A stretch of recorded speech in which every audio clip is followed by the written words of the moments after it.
de dire d'abord que je suis donc le père Apollinaire Tuta Mupana. Je viens du Congo-Brazzaville, Congo dont la capitale est Brazzaville, et du diocèse de Gamboma. Voilà.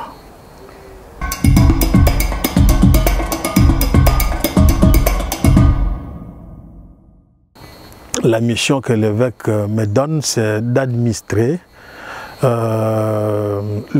j'appelle ça le territoire paroissial, si vous voulez, permettez-moi l'expression, de la paroisse Notre-Dame de Terre, dans le doyenné Est, je crois, en Haute-Charente. Excusez-moi parce que je viens d'arriver, je n'ai pas tout ça dans la tête, mais je crois que c'est bien ça.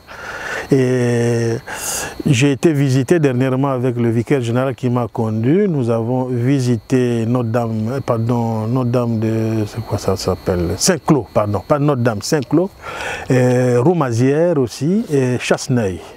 Voilà.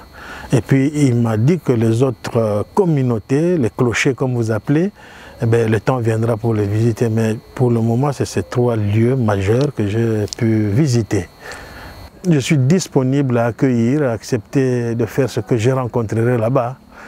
De toute façon, c'est la mission d'église, ça ne change pas, c'est plutôt des milieux, des rythmes de travail, des priorités qui peuvent changer, mais la mission, elle est la même, c'est l'évangélisation.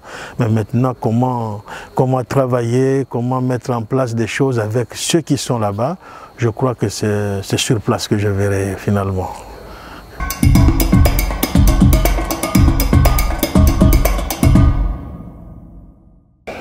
Bon, d'abord, je suis ordonné prêtre en 1997 dans le diocèse. Au départ, c'était le diocèse de Ouando, mais qui a été démembré après pour donner le diocèse de Gamboma auquel j'appartiens maintenant, dans lequel je suis incardiné.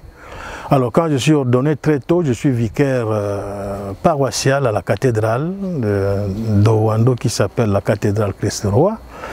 Et 1 an après, c'est-à-dire à ma 2e année d'ordination, je suis nommé curé de cathédrale par notre évêque parce que à ce moment, j'étais très jeune, c'est vrai, mais à ce moment, on n'avait pas beaucoup de prêtres.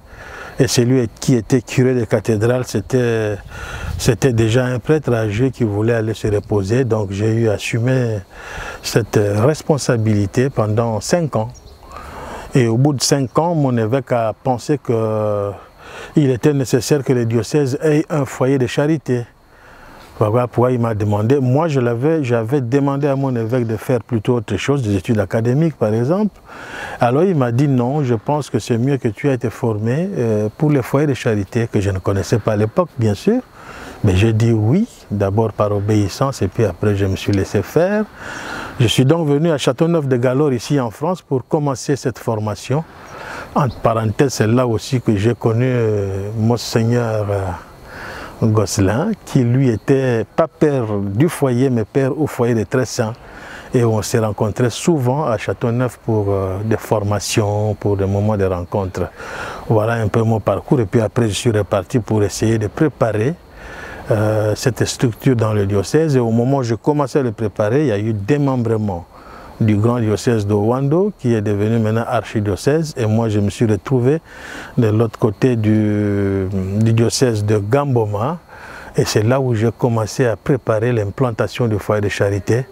Mais au bout de 10 ans, j'ai vu que c'était pas du tout mon truc, dans le sens que je n'arrivais pas toujours à trouver le point de départ réel de ce foyer, notamment avoir des membres, la vocation des membres du foyer. Chez nous, c'est un peu difficile. J'ai demandé à mon évêque d'arrêter et de trouver une autre personne pour continuer pendant que je faisais autre chose. Et quelle est cette autre chose? Ben, j'ai demandé que je fasse une expérience dans une petite communauté qui me permet de me refaire d'abord comme prêtre, après 10 ans au foyer. Et puis donc, je suis reparti au diocèse de Ouando, comme prêtre fidèle d'un homme. Et là, l'archevêque m'a demandé de mettre sur pied une nouvelle communauté en préparation d'une nouvelle paroisse. Voilà, et c'est ce qui a fait que j'ai passé 3 ans dans cette expérience avant de venir ici.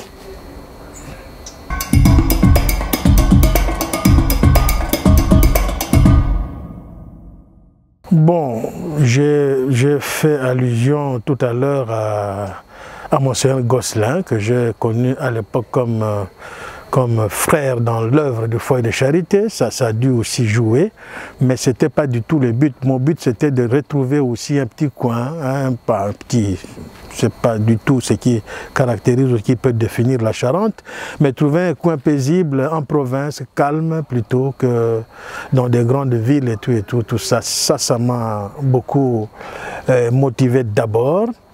Et puis quand j'ai cherché sur l'ordinateur, pardon, sur Internet maintenant, j'ai essayé de regarder où se trouvait Monseigneur Gosselin. J'ai vu que ça correspondait un peu à ce que je cherchais.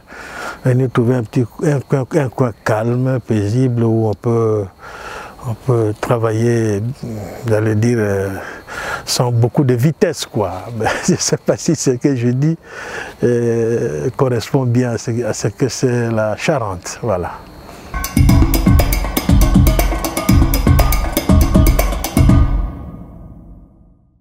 Je suis en train de rêver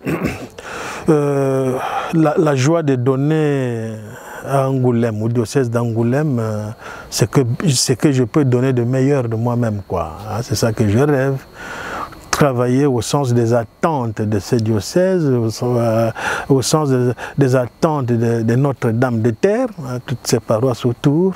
Voilà mon rêve, mais de le faire pas seul, avec ceux qui sont là-bas, qui vont être, j'allais dire, mes instructeurs au point de départ, pour me dire qu'est-ce qu'ils faisaient, comment ils faisaient et qu'est-ce qu'ils veulent faire maintenant avec moi. Et moi, j'épouserai leurs attentes pour qu'ensemble, on arrive à faire ce qu'on peut faire. Voilà.